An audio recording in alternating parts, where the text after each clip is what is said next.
Hello, hello. So, magandang araw sa lahat. So, ang gusto kong magbigay ng opinion ngayon, guys, is yung recent na hearing sa Senate ni Amy.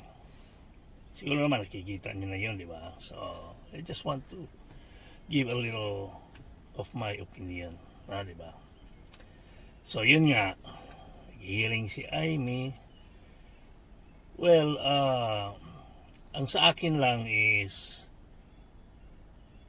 gusto kong tanungin kaagad, anong kabuluhan? May kabuluhan pa ba? At anong rason? Diba? Lahat ng pangyayari, guys, mukhang bihira lang yung iwan ko lang kung yung mga coincident na sinasabi. Usually, guys, lahat ng pangyayari may reason behind bakit nangyari yun. Ganun yun. Bakit ginawa, di ba? So, ayun. So, yun nga, nag-hearing sila. Well, ako naman,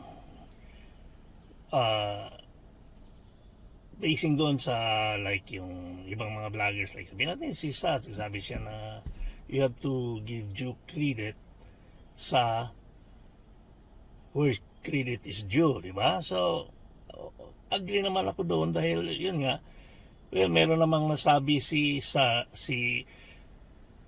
Amy doon sa hearing, which is yung karamihan sa atin hindi natin alam, like yung wala palang read notice, diba? So hindi pala read notice, kundi ano bang tawag nila doon, nakalimutan yun. Pero hindi siya read notice, guys. Parang sinasabi lang na may hinahanap kaming kriminal, parang gano'n. Pero hindi siya sinasabi na yung kriminal kailangan nating ilistuhin, patulong kami sa iyo, ganyan, parang gano'n. Actually, kung titingnan mo, it's ang effort lahat nanggagaling talaga sa government. Kaya nga rendition ang tawag ni VP doon no, di ba? So, yun, hindi ko naman mapagkailan na sa hearing na yun, ako rin, nalaman ko na wala pala talagang read notice, di ba? Saka kung titingnan mo, yung si Amy doon, para talaga siyang combatant na ini-expose lahat. Pero anong kabuluhan doon? Yung, una, para sa akin kasi, it's all done na nangyari na. Patay na yung kalabaw. So, I mean, huli na lahat. Dapat kasi noon kung talagang meron kayong malasakit at talagang sa tingin yung mali, noon pa lang yan, tagal nga, ilang oras yun. Dapat dinumog nyo na, kayo na pumunta doon. Yan ang rason bakit hindi. At bakit ngayon lang. Malapit na eleksyon, di ba? Kung titingnan mo, si Jinggoy nga sumali doon. So kung titingnan mo, grand standing. Para sa akin, grand standing. Alam ng lahat na nakipag-ugnayan ang government sa ICC. Noon pa, nandito pa si Tatay Digong, dito pa, matagal ang pinagsasabi na nandito na, pumasok na yung taga-ICC, di ba? Hindi na bago yun. Nasa hearing sinasabi ni na ganito, ibig sabihin, may pinag-usapan na kayo, bla bla bla. Ibig sabihin, well, matagal nang nangyari yan. Pero ako, honestly, yung sinasabi na walang read notice, ano pala yun? Sa akin, hindi ko na alam wala palang read notice. Gano'n, di ba? So, kakaiba din. So, ngayon, ba't ginagawa ni Amy yun? Una-una, tumatakbo siya, di ba? Kailangan niyang humiwalay doon sa gulo na ginawa ng kapatid niya. Kasi siya na lang yung last resort, siya na lang yung natitirang baka pwede pa. Which is sa akin, I don't believe na gano'n ang mangyayari. Maraming galit sa kanya. Saka, noong sinasabi niya, kayo yung nagpaplano, mayroon pang isa, ba't hindi mo sabihin na yung presidente? Di ba? sabihin. Dahil, ano daw, sa executive session, blah, blah, blah. Kahit hindi sabihin yan, alam na ng tao yan, nakita ng tao lahat yung interview ni John Vic, kahit magsisinungaling sila lahat yan. There's no way na yung tao mapipersuade. Walay na. Walay. Kahit anong grandstanding na gagawin nyo dyan, iwan ko lang sa inyo. Diba? Yan nakikita mo. I mean, parang ang galing. Kung basta, dito nyo makikita, guys. Tingnan nyo yung mga vloggers na sinusunod nyo. Dito natin malalaman. Ito yung magre-reveal. Kung sino ba yung vlogger na totoo at saka yung vlogger na double agent. Yung vlogger na totoo, meron siyang reservations. Like sabihin niya, like ako, sabihin ko, well, tama, may sinabi si Amy na hindi ko alam yun. Pero I mean, hindi pa rin ako kumbinsido na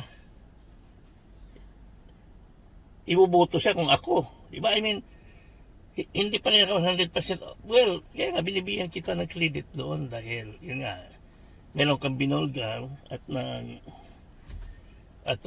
yun, hindi namin alam nung una. Pero ngayon, ito, yung ibang vloggers, yun ang bantayan nyo guys. Yung unang pumapalakpak, go Amy, go! Yan. Diyan yung makikita at diyan kayo mag-iingat. Kasi nahuhubaran sila dyan. Hindi nila mapigilan yung pakiramdam nila, hindi, yung emosyon nila na, ito na si Amy, ganon. Ingat kayo dyan.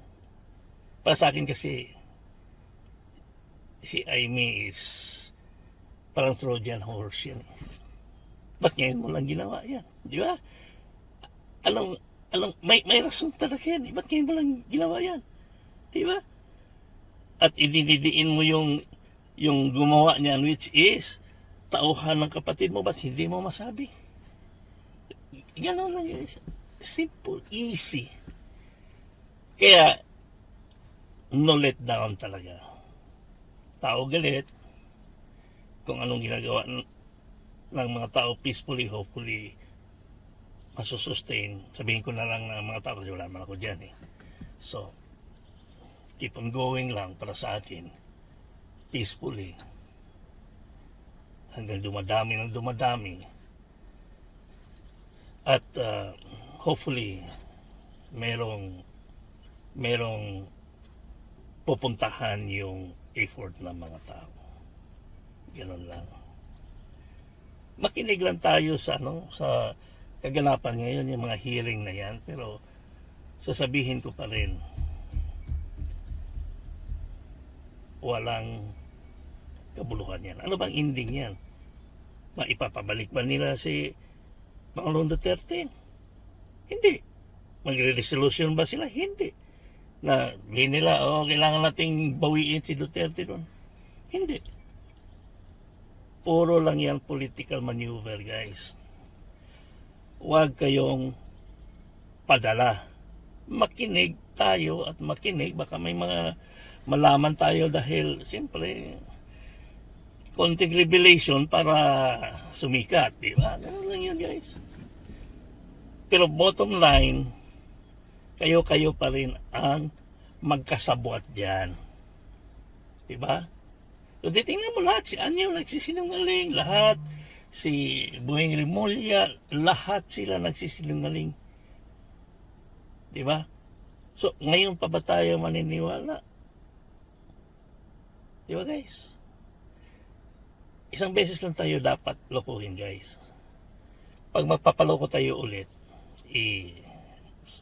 sa atin na yung problema. Diba? Tayo na ang may problema. At palagi na lang kayong lulukuhin. So, sabi ko sa inyo,